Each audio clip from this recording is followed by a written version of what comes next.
This is wildlife biologist Eric Orr for What's Wild in New Hampshire. Today, what is wild in New Hampshire? Today, the fisher, commonly called fisher cat in New Hampshire, but our fisher are not in the cat family at all. They're not in the canid family, the dog family. They're in the Mustelidae family. So the Mustelidae family includes fisher and our pine marten, which has returned to New Hampshire after an absence of some 50 years. We also have mink, and we have otters. They're all in the Mustelidae family. So fisher are a Mustelidae. They are common here in New Hampshire, but have not always been common here in New Hampshire. I have worked with fisher some 40-something years. The best information I have about fisher comes from Helen Silver's book, A History of New Hampshire Fishing Game Fur Bearers. Helen Silver is a wildlife biologist that I looked up to for many, many years. She was one of the first game biologists, wildlife biologists at New Hampshire Fishing Game Department, I think back probably in the 1930s or 40s. And so Helen's book has just been the Bible here for me for my 5 decades long career as a wildlife biologist here in New Hampshire. So let's see what Helen has to say. Well, fisher, here's a little caption. Fisher, once a valuable fur bearer in the state, became very rare in the 1930s. But recently it has become more common. Yes, fisher, like so many others, were basically eliminated or nearly so by our forefathers, and the habitat was lost. You know, New Hampshire was largely cleared of its forests for sheep and by the early 1800s, and the forests were gone and the habitat was gone, and there was no limits or seasons on animals like fur bearers, like fisher, and they were simply dropped out till they were gone, or nearly so, but they never quite went away. And further records here in Helen's book. Let's look. The season was finally closed on fisher in 1934, but up to that point, in 1928, only 8 were reported taken by trappers, 7 in 1929, 10 in 30, 11 in 31, and in 1934, the last year there was an open season, 16 were taken. I also saw here that when this book I think was published in 1955, and Helen said that 2 fishing game biologists reported seeing fisher in Farmington, Middleton area in 1954 and 1955. So still very rare into the late 50s in New Hampshire. And I think it was in the 1960s, late 60s, certainly by the 70s, that there were enough fisher had returned. And according to Henry Laramie, who hired me as the bear biologist in 1978 in the game division, he said they seem to have swept from the northeast, like from Maine into New Hampshire in the 50s, into the 60s, until again the season was open. You know, in 1979, I think something like 800 fisher in New Hampshire. I can't remember the exact number, and I haven't looked it up this morning, but so fisher came back in good numbers in the 1970s in New Hampshire, and trappers were taken upwards of 600 or 800 well into the 1980s. Most recently, fisher numbers have been back down. The latest figures that I have here for the last several years that are available, again, it's from the New Hampshire Fishing Game Harvest Reports in the 2018-2019 season, the last year that there are records available. Only 48 fisher were taken, 44 in 2018, 90 in 2017, 140 in 2016, 227 in 2015, and 224 in 2014. So fisher numbers are down right now.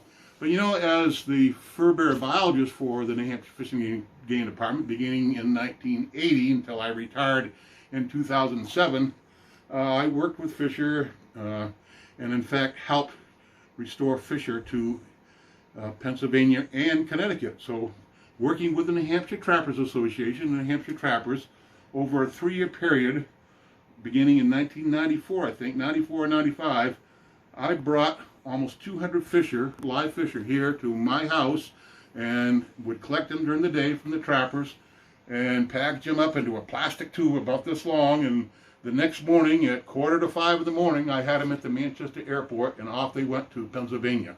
And over that 3-year period, I think it's 178 or 180 live fisher were transported by me and the Hampshire trappers to Pennsylvania, where there's a thriving population.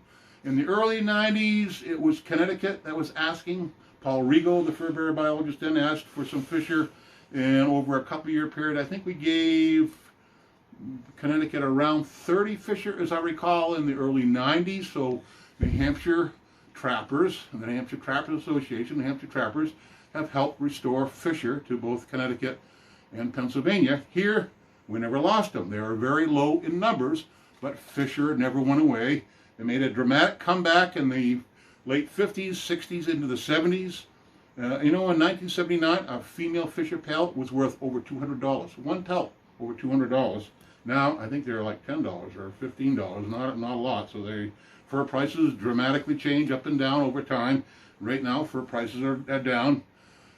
But our fisher numbers have gone down the last few years. In fact, the New Hampshire trappers again have worked with the current fur bearer biologist, Patrick Tate at Fish and Game, and the university to examine some fisher carcasses. And I think they have discovered a new virus that seems to be in our fisher that is probably impacting them as well. So animals are impacted by diseases for sure, and something certainly seems to be keeping our fisher numbers down right now, but they're still relatively common. It is not a fisher cat, it is a fisher. In fact, if you went to my website, nhfishandwildlife.com, I wrote an article about fisher years ago called Fisher, New Hampshire's Rodney Dangerfield Animal, because they get no respect. So yeah, fisher, there's a lot of lore about fisher, a lot of misinformation that they scream.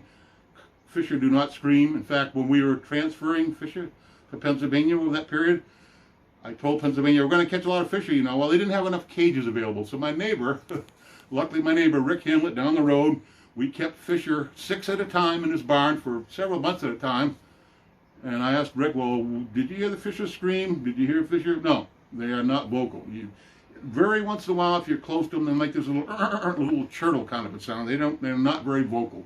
It's the canids, the foxes and coyotes that are vocal, not fisher. They do not scream.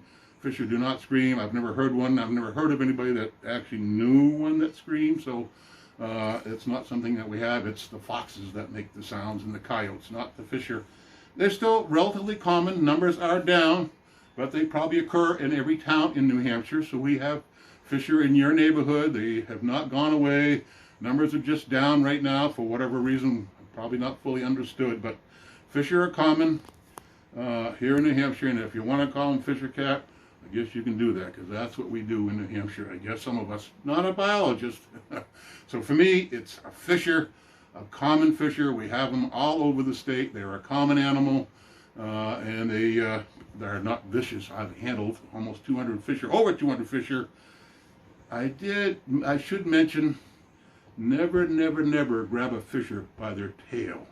This is wildlife biologist Eric Orff for What's Wild in New Hampshire.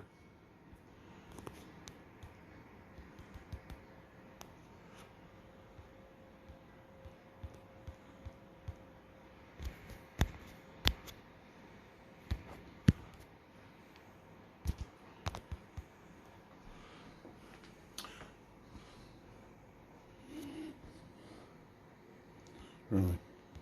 Yeah, go on. How about the bar? Try the bar.